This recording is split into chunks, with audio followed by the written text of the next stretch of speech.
What's going on, Jerome's beautiful Friday? Birds are chirping stuff. It's time for another Vikings news dump. We are back. We are back in the friendly confines. And someone who probably isn't going to be back, but could potentially be franchise or transition tagged is Slinging Sammy Darnold, a.k.a. America's quarterback. Now, it was either Darnold or Murph. And Murph, since they moved the void date to the first day of the new league, before the new league year on March 11th. So contract voids on March 11th. First day of the new league year is March 12th.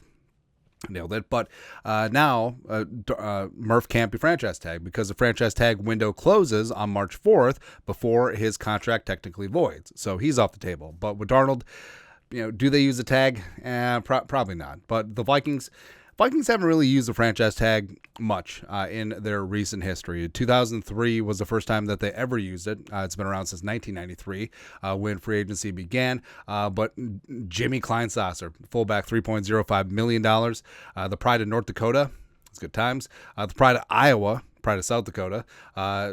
Chad Greenway. Chad Greenway was always an underrated linebacker, you know what I mean? His kid's great, going to be a great college basketball player too. So there you go. But Greenway, 2011, $10.3 million for a linebacker. They eventually did work out a 5-year extension, which is something that the franchise tag does afford you. And you see this a lot, where a player is franchise tagged, and then eventually, before the tag goes into effect, they work out a long-term extension sometime during free agency. And then 2020, the most recent usage of it, Anthony Harris getting $11.44 million on the franchise tag.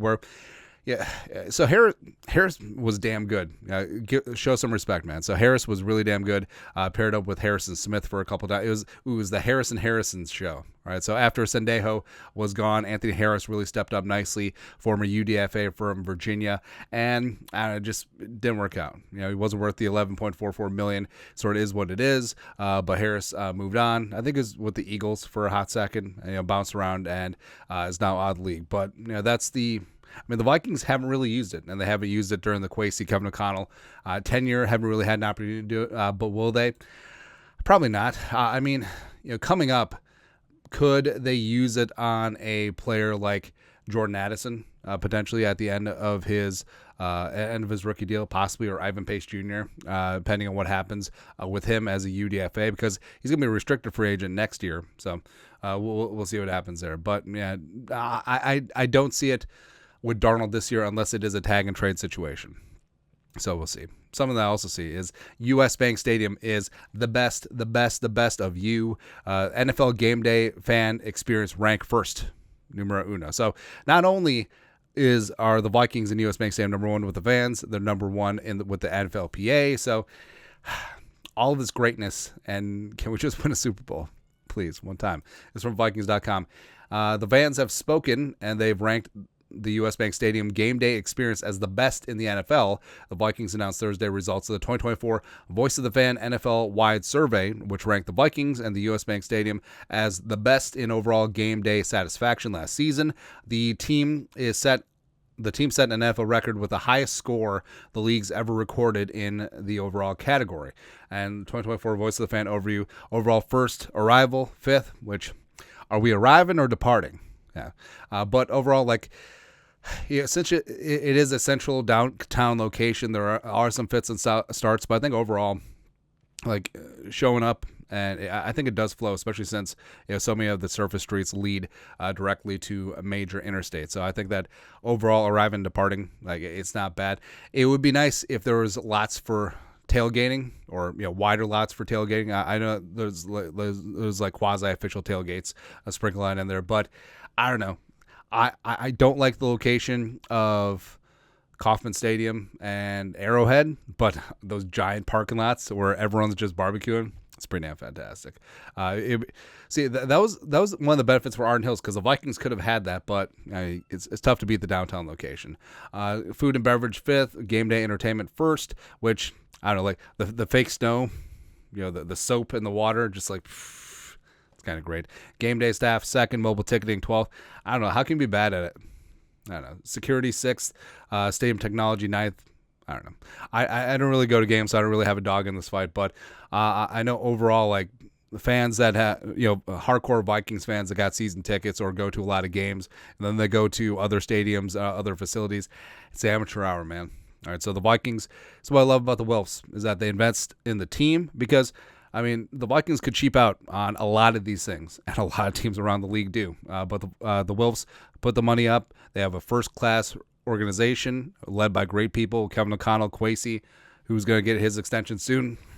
And hopefully, my God, hopefully that carries on to the field. So we'll see. Also, something we'll see is we won't see Zach Martin in purple, allegedly. Tom Pelissero, 7-time All-Pro guard Zach Martin has informed the Cowboys that he plans to retire. Sources tell the insiders one of the greatest linemen of his era and a probable Pro Football Hall of Famer. Martin walks away at age 34. He's not probable. He should be a first ballot guy. So 7-time first-team All-Pro, 2-time second-team All-Pro, 9-time Pro Bowler, like all 2020s decade team. He's going to be all 2010s. In that mix as well, and overall just like a decade of excellence, plug and play, number 16 overall pick back in the day, and he was just great. Zach Martin was really great, and really respect what he did there. Is also, how do you like the Cowboys? Like, you had Larry Allen at right guard, now you got Zach Martin at right guard, just excellence. Pissing excellence on that side of the ball. So basically for us, just cross him off the list. Top 10 free agent guards. He was in the one last ride category with veterans like Kevin Zeitler and Brandon Scherf, but so it is what it is. Maybe Zach Martin just didn't want the pressure of playing next to Garrett Bradbury. Pun intended. Yeah. Also, I have no transition, but Blake Cashman outside. How about that? So on social media, you've been seeing lists of like top 10 off-ball linebackers, and it's Fred Warner. It's everyone you expect, right? But notably, Blake Cashman outside, how about that, has been absent from a lot of them. And it's a shame because Cashman had a career year, come on home to the great state of Minnesota and really was a straw that stirred the drink on that defense. Pro Football Hall of Fame ambassador, Cashman, Vikings linebacker, in his first season in Minnesota, Cashman posted a team-leading and career-best 112 total tackles, also with him missing 2 games, which if Cashman plays the first Lions and the first Rams game, they win both those. And they go into that Lions game 16-0. No big deal. Cashman also had a career best 4.5 sacks. So Cashman should be a team captain next year, but just his communication, the line of scrimmage, just the way that he was an air traffic controller basically for the Flores defense, where he was calling stunts up front with the D lineman. He was calling out spacing. He was doing his damn job. He was up there in the A gap. He was blitzing, and he really did have an amazing season. So I love what Cashman did this year for the Vikings, and I mean, for all of the hype that Grenard, AVG, etc., rightfully got, I mean, one of the best free agent signings of a great free agent class was Cashman. So glad that he's getting a little bit of respect out there. Also, so first couple contracts are coming in. Elijah Molden was scheduled to be a free agent, the former third-round pick out of Washington. Back in the day. Play some safety, play some slot corner as well. And it's interesting to see, the first couple of contracts that come in, because they're sort of a, bellwether of what's going to go on in open free agency. And so the Chargers, that took care of their guy, teams are able to sign their own free agents right now before the start of the new league year, but sign a 3-year contract with Elijah Molden, locking it in for the future. So Molden, 3-year, $18.25 million deal, $13.5 million guaranteed. So $6 million per year for a solid, not spectacular, but solid safety slash slot corner. Things are looking up. Things are looking up. So I mean, there's going to be a lot of corners getting paid this season, man. And Molden, teammates for 2 seasons with Byron Murphy Jr. at Washington, and Murph, second-round pick back in the day by the Cardinals, came to the Vikings 2 years ago, and ideally, the Vikings would like to keep Murph around. Now, they moved the void date for his contract, so the Vikings have a little bit more time to discuss with Murph before his $4.2 million 3 void year cap hits come home to roost. But Vikings fan page, Byron Murphy is as big as a priority as anyone for the Vikings this offseason. Darren Duke-Wolfson mentioned on Score North. Minnesota has significant interest in bringing back the veteran corner. The love is mutual between Murphy and Minnesota, but he is expected to have a hefty market after a career-high 6 interceptions this season. And Murph, I know that Spot Rack estimates him at $22 million per year. I feel like that's an error, because he's the number 1 free agent corner in terms of projected money per year by like $5 million, like a lot. So I don't know, but PFF guesstimates $17.33 million. I feel like that's a little bit more realistic. And Murph, I mean, Murph is great.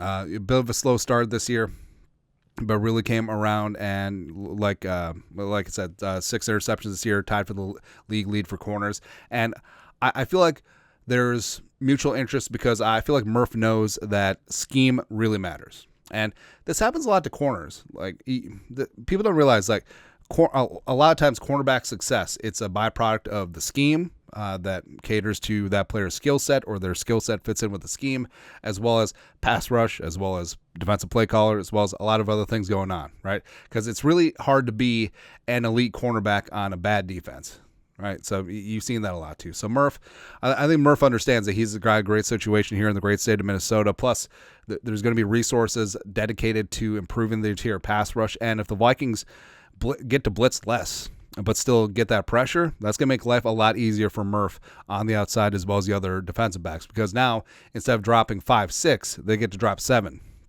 which would be glorious in terms of getting more stats, PBUs, interceptions, all that stuff too. So I think that they're, to a degree, not saying that Murph's going to give a hometown discount, but I feel like that if it's close, I think tie will go to the runner, the Vikings, in this situation. And also it could be a spot too where, maybe Murph and his agent, and Murph and Kwesi, they've accurately sort of taken the temperature of the market, and they come to an accord at a reasonable deal before the start of free agency. Certainly could be that as well. But if Murph doesn't work out with him, the Vikings won't have a shortage of free agent targets, where I feel like they're paying one corner in free agency no matter what. Whether it's Murph, great. Whether it's DJ Reed, awesome. Whether it's Travaris Ward, excellent, right? So I think that the Vikings are certainly going to have options, because not only are they number one in the NFLPA surveys, they're number one in fan experience.